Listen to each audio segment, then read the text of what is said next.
Man, I'm an idiot for ever turning my camera off.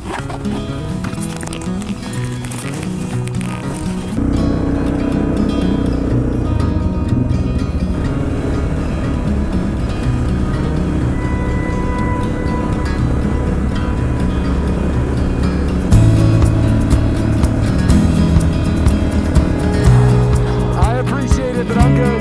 Thank you, though.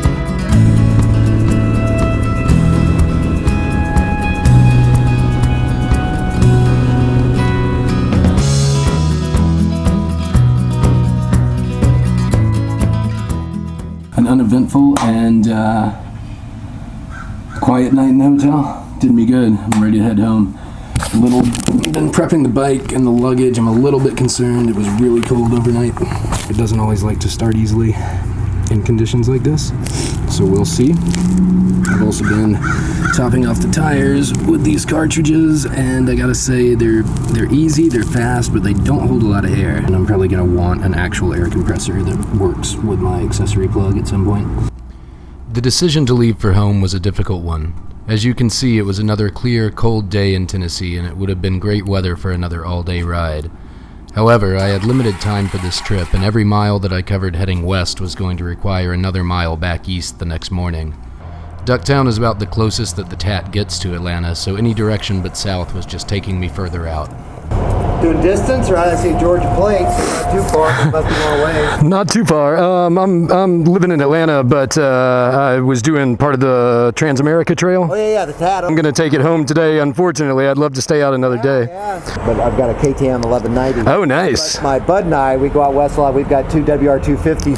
So we just put the WRs in a storage unit, and then we're flying to them. We went out last year and we did 30 days. Did the Continental. This guy had taken some amazing trips, and being that I was heading home, he was making me a tad jealous. I hope that my retirement is nearly as exciting. Awesome. Hey, thanks a lot. I appreciate it. Take care. And that my wife is nearly as understanding.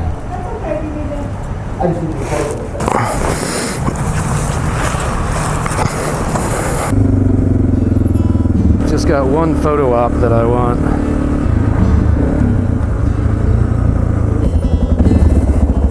Gotta get a shot next to the Ducktown sign.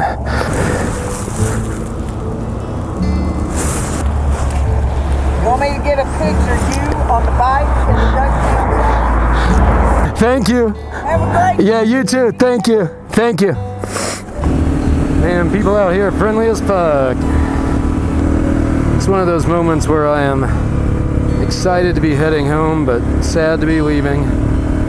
Especially since work hit me up. Really makes me not want to go back. So I should never turn my camera off. Not ever. Certainly not at gas stations, because before that kindly ADV rider dude came up to me and started talking KTMs, there was a guy who looked very interested when I pulled up at the pump. I shit you not, was like, cool bike, blah blah, new world order. It's a fucking gas pump, dude. Chill the fuck out. I gotta put my earplugs in. I forgot all about it with all the people trying to yak at me. Smells good. See, here's a fucking restaurant. If I had any culinary advice for this part of the TAT, it would be to eat in Copper Hill, even if you're sleeping in Ducktown. But I smell food. Somebody's cooking fresh stuff, and it's not fucking Hardee's. Now that I'm finally rolling, I've also got this really strong itch on the back of my head that is now under my helmet. Now all I can think about is that episode of Monsters Inside Me that I watched last night, where the poor little Christian girl had worms crawling around in her scalp. Surely I didn't get worms from the bed at a $70 a night hotel. Surely. Since I had already decided to strike for home, I chose the shortest route, and it wasn't long before the bucolic scenery gave way to the rush of the modern world. Well, we're out of town. It's gonna be a lot of highway from here. My DR is geared in a way that enables me to keep up with highway traffic, but as an old, battered dual sport, it's not entirely confidence-inspiring at 70 miles per hour. It was a windy day as well, and I wasn't disappointed when the 18-wheelers and aggressive drivers of the open road gave way to the one Atlanta constant. Back to afternoon traffic at like 12:15 in the afternoon. You go, Atlanta.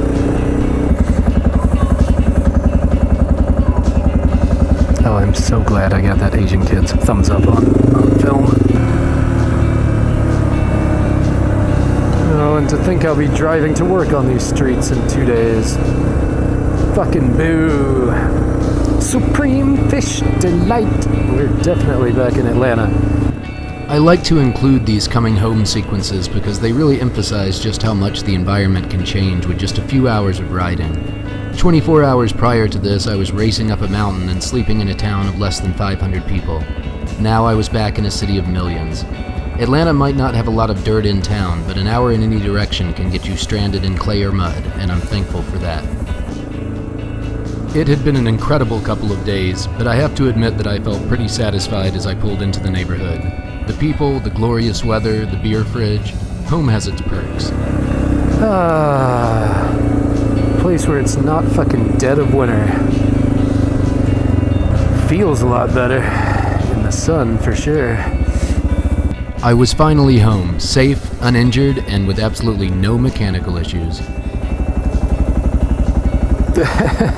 My keys are fucking stuck. Well, that's it. Good job, baby. Love this extended tank. I mean, it gives me security in the mountains, but it's also just nice to be able to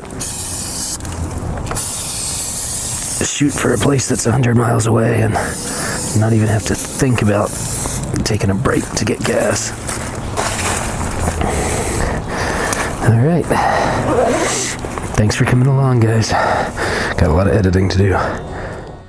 I'd like to take this opportunity to thank everyone who's watched, commented, and subscribed to these videos. This was an abbreviated trip, but once it warms up, I'll be picking up the trail in Ducktown and continuing west for another multi-day segment. I've got some new things that I'd like to try that I think will make the videos more fun and informative, so I hope you'll join me again for that. In the meantime, keep an eye out for my TAT follow-up video, in which I'll discuss what I've learned and how I'll prepare differently for my next trip, and I'll also throw in some footage that didn't make it into the original series. Until then, take care of yourselves and keep planning for that next adventure.